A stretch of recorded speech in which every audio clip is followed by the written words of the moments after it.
आरू या मालिकेच्या आजच्या भागामध्ये आपण पाहत आहोत की आता इथे आदित्य बेडवर झोपलेला असतो. त्याच्या डोळ्यात पाणी असतं आणि तेवढ्यात सावित्री आत्या तिथे आलेली असते. आता सावित्री आत्या तिथे आल्यानंतर ती आदित्यला विचारते, काय झालं आदित्य बाबा, तुमच्या डोळ्यामध्ये पाणी आहे? तेव्हा आदित्य म्हणत असतो, नाही काही नाही झालं. आता तुम्ही माझ्यासोबत सुद्धा खोटं बोलणार आहात का आदित्य बाबा? सांगा ना काय झालंय? तेव्हा आदित्य म्हणत असतो, काही नाही ग सावित्री आत्या, पारूची खूप आठवण येते. बघ ना, अहो एवढंच ना, मग त्यांचं काम संपलं की त्या येतील ना. तुम्ही कशाला एवढी काळजी करताय आणि रडत का बसताय बरं? तेव्हा आदित्य म्हणत असतो, पण खरं सांगू का सावित्री आत्या, आता मला इथे राहावंसं वाटत नाही आहे गं. असं वाटतंय की पारू आली का मग आम्ही आमच्या चाळीमध्येच राहायला जाऊ. इथे खूप परकेपणा वाटतोय. प्रत्येकजण येतो आणि अपमान करून जातो, त्यामुळे इथे राहायला नको वाटतंय. तेव्हा सावित्री म्हणत असते, हे सुद्धा तुमचंच घर आहे. तेव्हा आदित्य म्हणत असतो, हो ते तर आहेच, पण तरीसुद्धा तू बघितलंस ना आज काय झालंय तर. पारूसुद्धा कधी येते माहिती नाही आहे.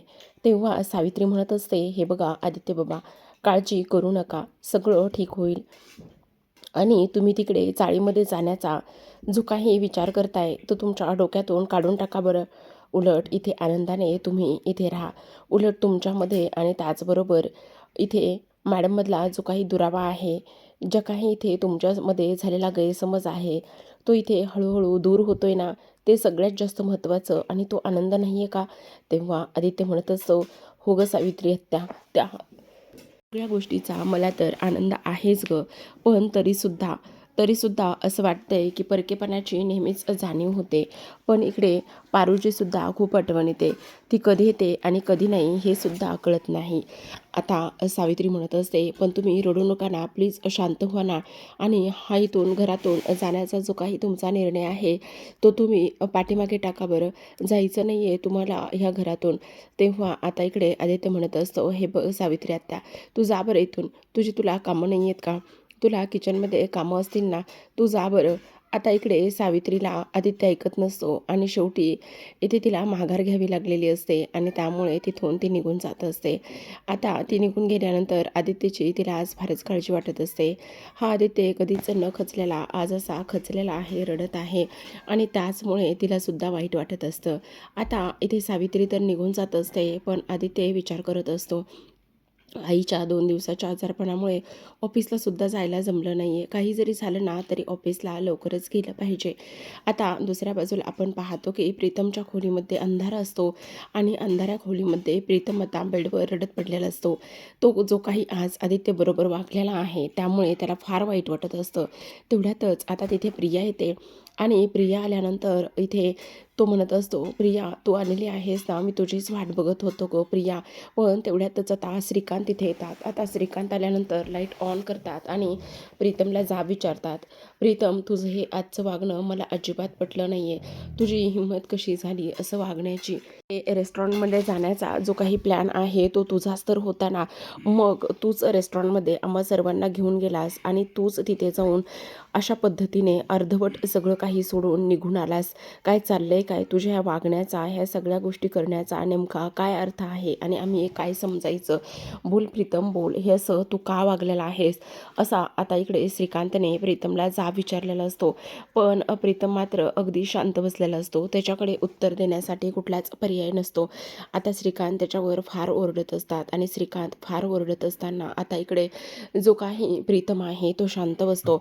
श्रीकांत म्हणत असतात, आजचं हे तुझं जे काही वागणं आहे ना ते मला अजिबात आवडलेलं नाही आहे. तेव्हा प्रियासुद्धा म्हणत असते, हो प्रीतम, तुम्ही हे जे काही ज्या पद्धतीने वागलात ना ते वागणं खूपच जास्त चुकीचं होतं. तुम्ही हे सगळं तर वागलातच आणि त्याचबरोबर घरी आल्यानंतर आदित्यदादाशी सुद्धा तुम्ही ह्या पद्धतीने कसे काय वागू शकता? आज तुम्ही आदित्यदादाला इथे आईंच्या खोलीतून बाहेर काढलेलं आहे. आज त्यांना आईंच्या खोलीतून बाहेर काढलं, उद्या मला आणि त्याचबरोबर बाबांना सुद्धा त्यांच्या खोलीतून बाहेर काढाल. आज आदित्यदादाबरोबर तुम्ही ह्या पद्धतीने वागलात, उद्या पुढे जाऊन माझ्यासोबत सुद्धा असंच वागाल का प्रीतम? बोला ना, का असं करताय? तुमच्या ह्या वागण्याचा मला काहीच अर्थ कळत नाही. नेमकं काय चाललेलं आहे प्रीतम? असं आता प्रिया प्रीतमला विचारत असते. पण प्रीतम मात्र काहीच बोलत नसतो. तो हतबल झालेला असतो. आता श्रीकांत रागानेच तिथून निघून जातात.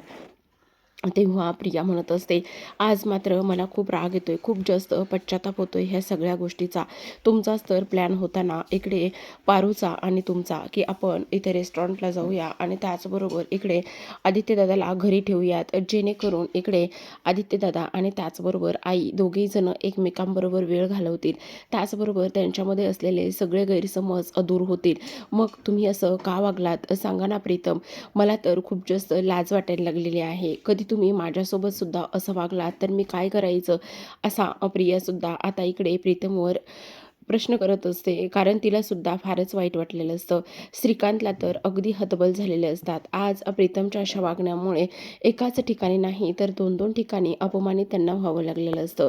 तर आता दुसऱ्या बाजूला आपण पाहतो की पारू किचनमध्ये ज्या काही काम करणाऱ्या बायका आहेत त्या डोक्याला हातच लावून बसलेल्या असतात.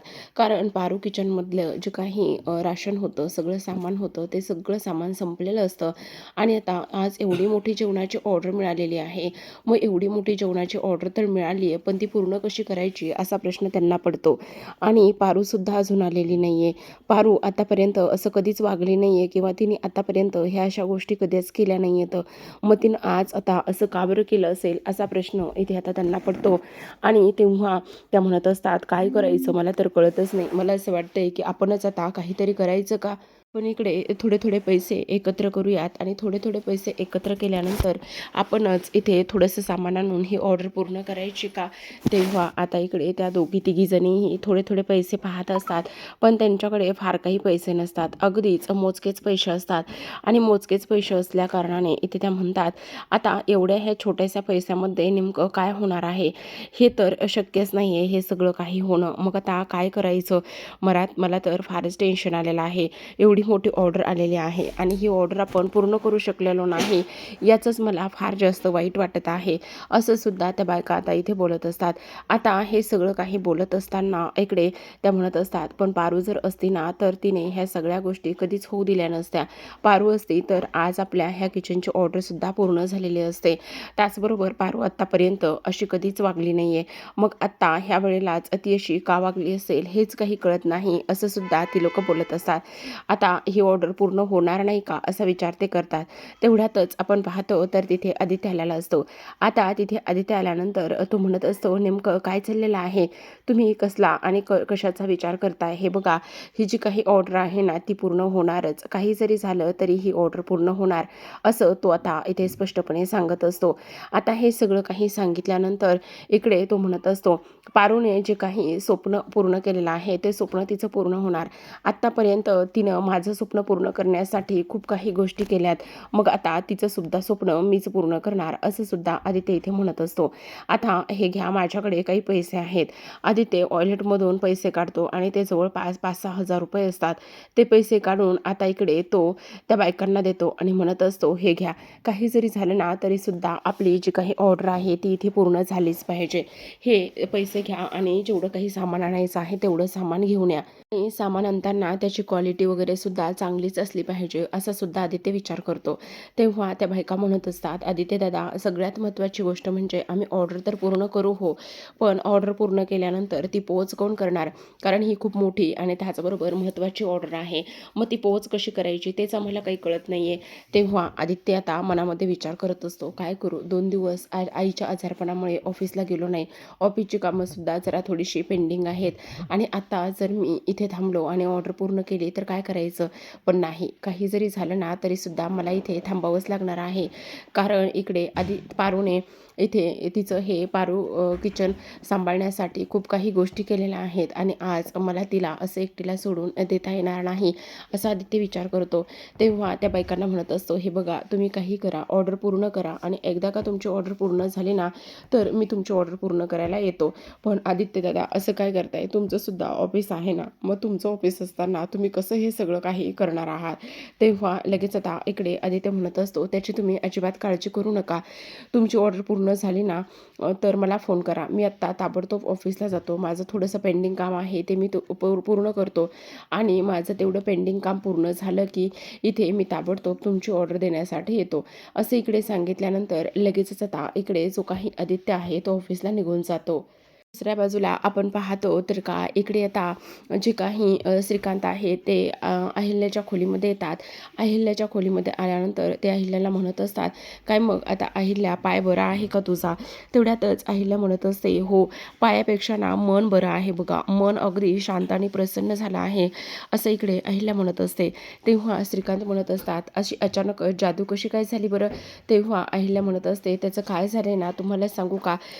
आज तुम्ही दिवसभर कोणीच घरात नव्हतात आणि तुम्ही दिवसभर कोणीच घरात नव्हतात, तेव्हा आदित्यने मात्र माझी फार काळजी घेतली. जेव्हा तो लहान असताना मी एक आई म्हणून जशी काळजी घ्यायचे ना, तशीच आज त्याने माझी काळजी घेतली. माझं औषध पाण्यापासून तर ते इकडे सगळ्या गोष्टीपर्यंत त्याने सगळं काही पाहिलेलं आहे आणि त्याचमुळे तुम्हाला मी सांगते, की इकडे आज माझा पाय जो आहे ना, तो अगदी बरा आहे आणि व्यवस्थित आहे." असं सुद्धा आता इकडे ती बोलत असते. तेव्हाच आपण पाहतो, की इकडे आता श्रीकांत म्हणत असतात, "अरे वा, ही तर फारच आनंदाची आणि चांगली गोष्ट आहे. तुला तर आज मात्र फारच छान वाटत असेल." तेव्हा इकडे आता ते लगेचच म्हणत असते, "हो, आज तर मला ना फारच छान वाटतंय." "हो, ते सगळं ठीक आहे. पण तुला एक गोष्ट सांगू का श्रीकांत? आज जे काही झालंय, आज ज्या काही गोष्टी इथे झाल्यात ना, म्हणजे श्रीकांत जो काही प्रीतम जो आहे ना, जो प्रीतम इथे याच्याबरोबर आपल्या आदित्यबरोबर ज्या पद्धतीने वागलाय ना, ती पद्धत आणि त्या सगळ्या गोष्टी मला अजिबात आवडलेल्या नाही आहेत बरं का. तो खूपच जास्त चुकीचा वागलेला आहे." असं इकडे ती बोलत असते. तेव्हा श्रीकांत सुद्धा म्हणत असतात, "हो, तू जे काही बोलतेस ना, ते अगदी बरोबर बोलतेस. मला सुद्धा इकडे ह्या सगळ्या ज्या काही गोष्टी आहेत ना, त्या अजिबात आवडलेल्या नाही आहेत." असं सुद्धा इकडे आता ती बोलत असते. त्याचबरोबर इकडे आता आपण पाहतो, की हे सगळं काही इथे होत असताना आता काही जरी झालं ना, तरीसुद्धा इकडे श्रीकांत म्हणत असतात, "त्याचं तर इकडे सगळं काही चुकलेलंच आहे. पण त्याचं एवढं सगळं चुकलेलं असताना सुद्धा एक गोष्ट मात्र फारच महत्त्वाची आहे आणि ती म्हणजेच की हे बघ, इथे जो काही आपला हा आहे म्हणजे आदित्य आहे. आदित्यला त्याचं काम असतं. पण तुला सांगू का, इकडे एवढं सगळं आदित्यचं त्याचं काम होतं, पण तरीसुद्धा तो 2 दिवस माझ्यासाठी इथे माझी काळजी घेतली. त्या सगळ्या गोष्टीसाठी इथे थांबला. त्यामुळे मात्र मला फारच छान वाटलं आणि आवडलं सुद्धा बघ." असं सुद्धा तो आता इथे बोलत असतो. आता ह्या सगळ्या काही गोष्टी इथे बोलल्यानंतर इकडे जी काही अहिल्या आहे, तिला मात्र प्रीतमचं दिवसेंदिवसचं वागणं बदललेलं हे खूपच जास्त खटकत असतं.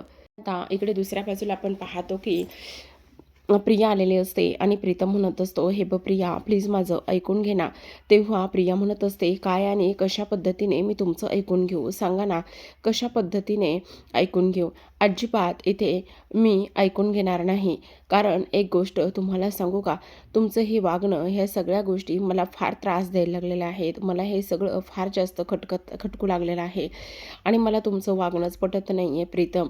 तुम्ही असे का वागताय? अहो, नेहमी मोठ्या भावासारखं त्यांनी तुम्हाला ट्रीट केलं आहे. मोठा भाऊ म्हणून खंबीरपणे ते तुमच्या पाठीशी उभे राहिलेले आहेत आणि तुम्ही त्यांच्याशी असं कसं वागू शकता तेच मला काही कळत नाही आहे. नेमका तुमचा काय प्रॉब्लेम आहे तेच मला काही कळत नाही आहे. अहो, तुम्ही आदित्य दादाशी असं वागताय, मोठ्या भावाशी ते तुम्हाला किती समजून घेतात, किती सपोर्ट करतात. का असं करताय तुम्ही? का अशा पद्धतीने वागताय? हे बघा प्रीतम, असं करू नका. त्यांच्यासोबत अशा पद्धतीने वागू नका." तेव्हा प्रीतम म्हणत असतो, "तेच सांगायचा मी प्रयत्न करतोय प्रिया तुला. हे बघ, मलाच नाही कळत मला नेमकं त्या वेळेला काय होतंय ते." तेव्हा प्रिया म्हणत असते, "मला माहिती आहे प्रीतम, तुम्ही अगदीच तशा नाही आहात. पण तुमच्या त्या वागण्यामुळे इथे खूप जणांना त्रास होतो, खूप जण दुखावतात आणि त्यामुळे इथे काय होऊन बसलं आहे हे सगळं काही." असं म्हणून प्रिया रडायला लागलेली असते आणि तेव्हा प्रीतम तिच्या बाजूला बसतो आणि कान पकडूनच तिला माफी मागत असतो, सॉरी म्हणत असतो. तेव्हा इथे आता प्रिया म्हणत असते, "मला तुमची माफी आणि त्याचबरोबर सॉरी अजिबातच नको आहे." तेव्हा लगेच आता प्रीतम म्हणत असतो, "प्रिया, खरंच मला माफ कर गं. जे काही चाललंय ते खूप चुकीचं चाललंय हे मला कळतंय. त्यासाठी मी तुला मनापासून सॉरीसुद्धा म्हणत आहे. ऐक ना माझं." तेव्हा लगेच आता इकडे हे सगळं काही होत असताना आपण पाहतो, की जी काही प्रिया आहे तिची समजूत प्रीतम काढत असतो आणि म्हणत असतो, "हे बघ, तुला एक गोष्ट सांगू का? काही जरी झालं ना तरीसुद्धा इथून पुढे मी असं वागणार नाहीये. पण प्रीतम, तुम्ही आत्ता जरी म्हणत असलात ना, तर नंतर तुम्हाला जसं वागायचंय आणि जसं करायचंय ना त्याच गोष्टी तुम्ही करतायत. पण प्लीज असं करू नका ना प्रीतम. काय भेटतं तुम्हाला हे सगळं काही करून आणि ह्या सगळ्या गोष्टी अशा पद्धतीने करून प्रीतम तुम्हाला कळतंय का? तेव्हा प्रीतम म्हणत असतो, हो तू बोलतेस ते अगदी बरोबर आहे. पण एक गोष्ट सांगू का तुला सगळ्यात महत्त्वाची प्रिया, माझ्या मनात सुद्धा नसतं गं दादाबरोबर तसं वागणं. आणि तेव्हा ती म्हणत असते, हे बघा प्रीतम तुम्ही काळजी करू नका. तुमच्या मनामध्ये सगळं काही होत असताना प्रीतम मात्र खूपच जास्त खचलेला असतो. दुसऱ्या बाजूला आपण पाहतो तर आदित्य आता ऑफिसला गेलेला असतो. आदित्य ऑफिसला गेल्याबरोबर तो म्हणत असतो, सुरेश. आता सुरेश असं म्हटल्यानंतर सुरेश इकडे म्हणत असतो, हां ये ना आदित्य. अरे त्याचं काय झालेलं आहे ना, बॉस 2 दिवस इथे बाहेर गेलेले आहेत. अच्छा हो, मला ते समजलं की बॉस इथे नाही आहेत म्हणून. तेव्हा तो लगेचच म्हणत असतो, हो बॉस तर इथे नाही आहेत, पण त्यांनी आता हे जे काही न्यू आपण प्रोजेक्ट इथे घेतलेला आहे ना, ते प्रोजेक्ट इथे आता करायचं आहे. तर त्याचं सगळ्या काही डिटेल्स आणि ते प्रोजेक्ट माझ्याकडे बॉसने हँडओव्हर केलेला आहे. त्यामुळे आता ह्या प्रोजेक्टचा खरा बॉस मी आहे. अच्छा कॉंग्रॅच्युलेशन्स हां सुरेश.